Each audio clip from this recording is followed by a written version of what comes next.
Olá, seja bem-vindo ao nosso canal da ZY3. Essa é a sua rádio.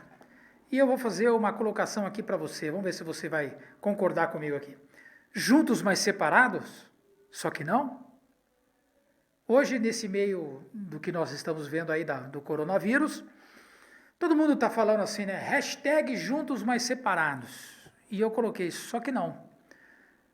Paulo, o que você está querendo dizer com isso? Então, nós vamos falar um pouco a respeito desse vídeo e você vai se surpreender com aquilo que eu tenho para falar para você. Só que antes, curta o nosso vídeo aí, compartilha ele.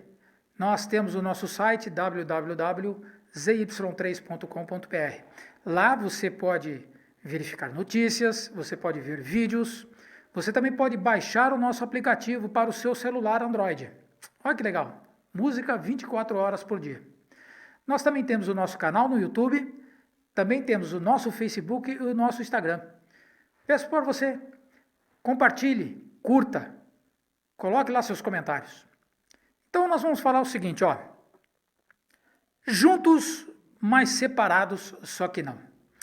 Antes de eu entrar especificamente nesse assunto, eu quero contar uma história para vocês. Certa vez, tinha um fazendeiro e ele chegou para os seus empregados lá e falou assim, olha, hoje nós vamos começar a nossa plantação aqui. Chegou a época de plantar, então nós vamos plantar. Legal, bacana. Então ele distribuiu as sementes lá e começou para os empregados e começou a fazer a plantação lá. E os empregados então plantaram, tal coisa, colocaram a fazenda lá. E conforme o tempo foi passando, a planta foi crescendo. E quando começou a chegar a época dos frutos começarem a aparecer, os empregados chegaram para o seu senhor lá, para o dono da fazenda, e falaram assim, senhor, nós não plantamos trigo?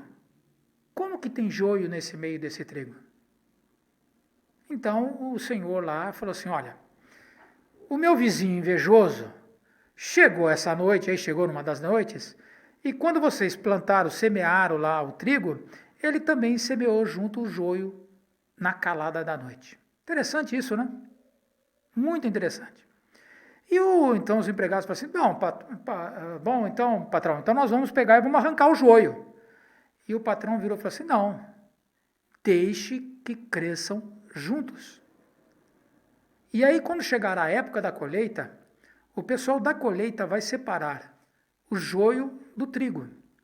E aí, o trigo será levado para o celeiro e o joio será posto ao fogo. Bom, provavelmente em algum momento da sua vida você já viu essa historinha e você sabe muito bem de quem nós estamos falando. Veja só, o joio e o trigo. A pergunta que eu fico pensando em algumas coisas é o seguinte, para que serve o joio? O joio não serve para nada. Na agricultura, ele é considerado uma praga, uma erva daninha. E o trigo, ele é um alimento muito antigo na face da terra, e ele serve para a gente fazer as gostosuras que a gente tem aí, né? Biscoito, né? Bolacha, como se diz em alguns lugares, né? Bolo, tortas, macarrão. Então ele tem uso nobre o trigo. Já o joio não serve para absolutamente nada. E o patrão lá, o fazendeiro, falou assim, não, deixa que fique tudo junto. E uma coisa muito interessante que ele falou assim que o vizinho invejoso veio na noite e jogou o joio no meio do trigo. Interessante isso, né? São coisas que a gente, às vezes, olha tanto essa história e passa batido. Uma outra coisa que também me chamou a atenção nessa história é que, de início, os agricultores não perceberam que o campo de trigo estava contaminado com o joio. Foi preciso chegar na época em que o bago começasse a aparecer, a espiga do trigo começasse a aparecer, a espiga do joio começasse a aparecer, para que eles pudessem pegar e comparar. Dá uma olhada nessa foto que eu estou colocando para vocês aí. Se você olha no primeiro momento, você não separa quem é o joio e o trigo. Se eu perguntar para você, quem é o joio e o trigo aí? Você vai falar assim, puxa vida, eu não sei. Eu também não sei. Olhando essa foto que está aí, olhando essa foto que estou mostrando, eu não sei qual que é. Então, nós temos que a da esquerda é o trigo e da direita é o joio. Precisa de um olho clínico, precisa ter muito conhecimento para separar o joio e o trigo. Engraçado isso, né? Agora, uma outra reflexão que eu estou falando com relação a tudo junto e misturado, né? Foi o que aconteceu nessa plantação. Estavam todos juntos e misturados. Porém, havia uma separação já pré-definida desde o seu nascimento. Uns iriam nascer trigo, outros iriam nascer joio. E a gente só consegue distinguir o joio do trigo através dos frutos que eles acabam gerando. Então, os agricultores eles só perceberam que o joio estava no meio quando a espiga começou a aparecer. Porque a espiga é diferente. E o que é essa espiga? Essa espiga é o grãozinho. O que é esse grãozinho? É o fruto do joio e o fruto do trigo. Aí eu faço uma pergunta. Qual é o fruto que nós estamos colocando nos dias de hoje? É um fruto de trigo ou é um fruto de joio? Isso é uma colocação que já tem sido feita há muito tempo. Quem vai em igreja tem escutado muito essa conversa. Se é o joio, se é o trigo, se é o joio, se é o trigo. Só que existe um detalhe muito interessante. Que vai haver uma colheita e que vai haver uma separação do joio e do trigo. E eu pergunto, eu vou perguntar para mim e eu vou responder para mim. Você aí, pergunta para você e responde para você. Paulo, você é joio ou é trigo? Eu vou falar assim, eu sou um pouco dos dois. Eu tenho dentro de mim joio e eu tenho dentro de mim trigo. E como que a gente consegue diferenciar um do outro?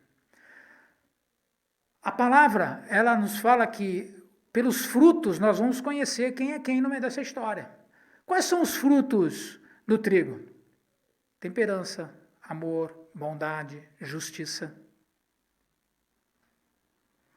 liberdade, caridade. Isso é o fruto do trigo. Isso é o fruto daquela pessoa que realmente tem bons frutos para dar. Se você está indo numa igreja aí que está falando que os frutos do cristão é ter um carro zero ou é ter... Esquece isso, meu amigo, porque eu vou falar uma coisa para você. Há justos que têm carro zero e há bandidos que têm carro zero também. Há justos que prosperam e têm sucesso. Também há pessoas bandidas, pessoas criminosas, ou pessoas até mesmo que nem são bandidas e criminosas, mas que não têm uns bons frutos assim, trapaceiam, passam as pessoas para trás, e elas têm um certo sucesso também, segundo a visão humana. Então isso daí não é um parâmetro para medir. Se você estiver olhando para as pessoas e usando esse parâmetro como sucesso, já pula fora, que está errado. Você tem que conhecer as pessoas pelos frutos que elas dão, e os frutos é o que eu acabei de falar para você, bondade, amor, temperança, que passa esperança para as pessoas, que não é aquela pessoa que fica brigando toda hora. E o joio? O joio praticamente é o contrário. Ódio, vingança, né? A pessoa que passa para trás, mentirosa, arrogante. Isso é o fruto do joio. Mas Paulo, pelo que você está falando aí, então todo mundo está lascado, porque quem consegue ser trigo nessa terra? Eu vou falar uma coisa para você, ninguém consegue ser trigo. Todos nós temos um pouco de joio e um pouco de trigo. Aquela história que a gente vê muitas vezes na televisão dizendo o seguinte, né? Ô Romeu, pelo amor de Deus, aqui no arquivo confidencial, você aí, ô artista maravilhosa, linda e cheirosa, cheia de sucesso, você se arrepende de alguma coisa? Ela vira para falar assim, né? Ô não, bolão, eu não me arrependo de nada. Aliás, eu só me arrependo do que não fiz. Isso é arrogância. Seu orgulho não se arrepende de nada?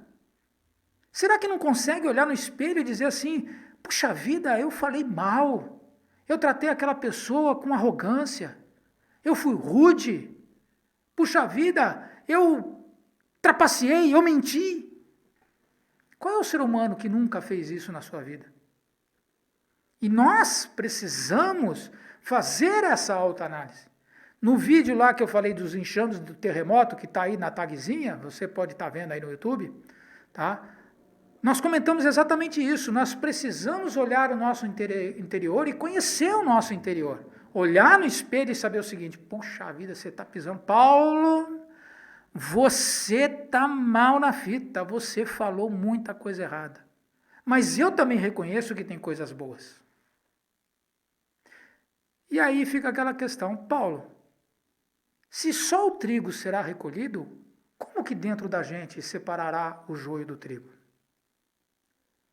Bom, ainda bem que existe uma saída. Numa outra história, tem uma pessoa que fala o seguinte, ó, eu sou a videira verdadeira, e aquele que estiver enxertado em mim, não morrerá, terá novos frutos. Olha que coisa interessante. Paulo, mas o que é enxerto? Vou colocar aí na tela para vocês o que é enxerto. Vamos falar um pouco de agronomia, né? Olha que coisa maravilhosa. Vamos falar de agronomia. Eu não estou falando de religião, estou falando de agronomia. Você está me entendendo muito mal aí, né? Enxerto é quando você tem uma planta, ela já está madura, né? Ela já produz os seus frutos. E o que você faz? Você pega um galho dela, você limpa aquele galho, corta aquele galho, abre uma fenda, do jeitinho que eu estou mostrando aí, a primeira figura aí, né? Você abre uma fenda nela, porque lá no meio daquele galho passa a seiva, passa o fluxo de vida da planta. E o que você faz? Aí você pega aquela outra planta que vai ser enxertada na planta base, a planta mãe, você também corta ela, pega o galho dela, faz uma cunha e enfia ela. Você enfiou, você colocou ela ali aqui assim. E aí o que você faz? Você fixa ela, enrola ali alguma coisa, um pano, uma fita, um arame, e o que acontece? A seiva da planta mãe vai passar para a outra planta que está ali. Engraçado isso, né? Então, o que acontece com os frutos que vai sair dessa nova planta? Será um fruto diferenciado. Então, quando Jesus ele virou e falou assim que ele era a videira verdadeira e que nós deveríamos estar enxertados nele, é porque ele quer tirar o joio que existe de dentro da gente. E como que vai ser feito isso? Quando nós somos enxertados em Jesus. É um processo. Uma planta, quando você faz o enxerto dela, vai levar ali um tempo. Aquelas feridas vão ter que ser tratadas, vão ser curadas, mas a seiva de vida vai começar a ser transportada para essa planta hospedeira. E então ela será modificada. Nunca mais os frutos serão os mesmos. Sempre estará sendo carreado o DNA da planta mãe, da planta principal. Então, quando nós voltamos lá naquela história do joio e do trigo, o que está acontecendo nesse exato momento? Se você se deixar permitir, ele vai enxertar você nele. E então ele vai começar a transformar você. E mesmo que você seja um transgênico, né? Transgênico, né? É interessante, né? É uma planta geneticamente modificada. É exatamente isso que ele está fazendo. Ele está mudando o seu DNA, ele está mudando realmente os frutos que você tem ali dentro. Você vai continuar fazendo coisa errada? Claro que você vai continuar fazendo coisa errada, mas com o tempo isso vai sendo mudado e novos frutos vão sair. E olha, frutos completamente diferentes do que você imaginou, porque ele tem um plano perfeito, específico para você. E olha que coisa interessante. Quando a gente fala disso daí, né? Tem um plano interessante. Então, você usa a técnica do enxerto, e ele fala da técnica do enxerto. E quando Jesus estava lá na cruz do Calvário, ele foi todo cortado, ele foi todo decepado. É como se ele estivesse mostrando as feridas, e lá na passagem, Isaías fala assim, pelas suas feridas nós fomos sarados. Olha como é profundo os ensinamentos que ele passa para nós. Nesse tempo todo que nós estamos vivendo aqui na Terra, nós estamos plantados aqui na Terra como uma semente muito boa, mas muitas vezes nós nos deixamos contaminar por este mundo. Mas entenda, esse agricultor quer sarar a sua vida, ele quer sarar a sua planta, ele quer modificar a sua vida. Para isso, o primeiro passo é você ter que se arrepender, reconhecer que nós temos dentro de nós um pouco de joio e um pouco de trigo. Por isso que eu disse que nós estamos juntos, mas separados, só que não, porque o fato é que nós estamos nesse mundo, nós olhamos para tudo aquilo que está acontecendo e, por incrível que pareça, se você parar para analisar, você começa a observar o joio e o trigo. Você começa a observar essa ação é um trigo, vai dar bons resultados. E essa ação é um joio, dará maus resultados. Por isso eu digo para você, a grande separação dos últimos tempos já começou. Você sabe por que já começou? Porque o trigo e o joio já está plantado. Mas ele quer dar uma oportunidade para você mudar tudo aquilo que nós temos de mal dentro da gente. Essa é uma grande oportunidade. Estamos todos juntos, completamente separados, e a separação para o final dos tempos já começou. Ok? Curta, compartilha. Eu sou o Paulo, essa é a ZY3. Até uma próxima oportunidade.